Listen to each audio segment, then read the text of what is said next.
Hello everyone, this is Liying, working as Overseas Project Manager in ZOZEN Boiler. Now I'm standing at the gate of our company and I'm going to give you a tour of ZOZEN Boiler.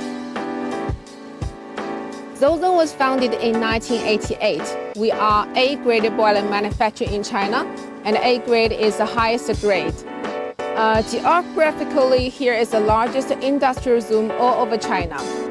So basically, you can find all kinds of manufacturers that can produce like steels, valves, instruments, burners, and all other kinds of auxiliary equipment within a radius of 300 kilometers. Also, we are very close to Chinese largest port, that is Shanghai Yangshan Port.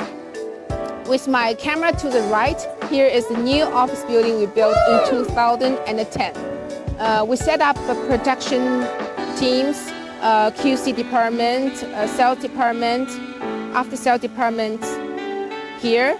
So everyone work as a team to coordinate with our sales team as a big group. Nowadays we have all the performance on like all the continents all over the world, and we are literally familiar with all the designing standards of all the countries. And on opposite side of the new building, there's the old-fashioned building that you can see. This has been standing here for 30 years, seeing the growth of ZOZEN, and now it is used to keep some company files. Now I'm standing at the entrance of ZOZEN Modern Workshops. We totally have 12 workshops, covering an area of 150,000 square meters. So in the workshops, you will see our automatic controlled production lines and how the boilers are made step by step.